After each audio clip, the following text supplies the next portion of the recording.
The Biden administration no longer appearing to use the word imminent to describe a potential Russian invasion of Ukraine. The press demanding to know why yesterday in a State Department briefing, given that the U.S. is ramping up troops in the region. Take a listen. What we've been doing for weeks now is far from seeking to sow panic. We have been seeking to explain our concern. You get a lot of people's attention by saying imminence, and we think that this. Well, is this is something that should have people's attention. We believe. I'm not that. saying it shouldn't, but you guys very deliberately used those words like this could happen, like in the snap of a finger, and now it seems a little less. So I'm just wondering. I don't think you are going to hear us say. This is off the table. I don't think you are going to hear us say this is a foregone conclusion. You will hear us saying, and you have heard us say, that we are taking preparations for whichever path Vladimir Putin chooses. And the line of questioning didn't end there. Watch this. Our language, Matt, is always calibrated to what we're seeing.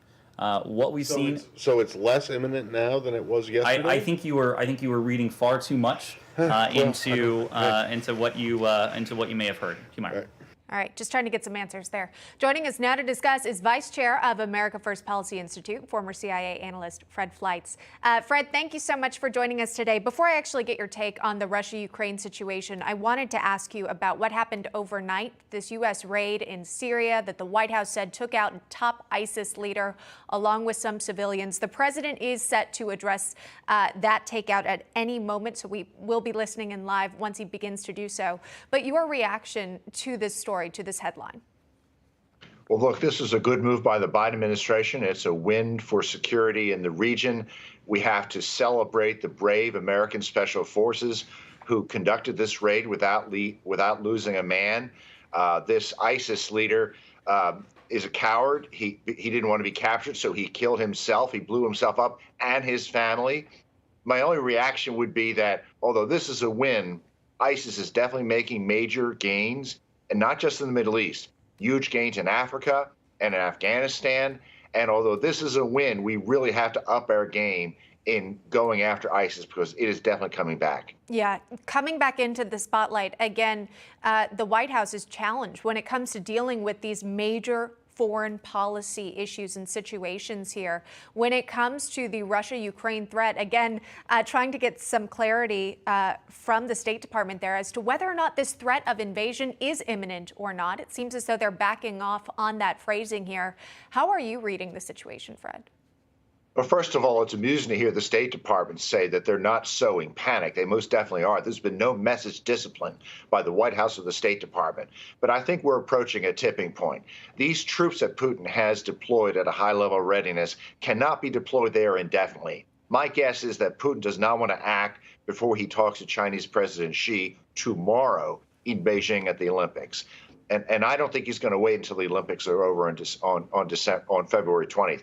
If he's going to invade, I think it could be over the next week, perhaps in ethnic Russian areas of eastern Ukraine. But those people who say that Putin's going to wait until March, I don't think that's going to happen. Maybe there won't be an invasion, but there's going to be one. I think it could be soon. Well, the United States is responding by this increased tension here by sending 3,000 troops to the region. Press Secretary Kirby made it clear that they were not sending troops into Ukraine and also that there would not be immediate action with troops fighting in Ukraine.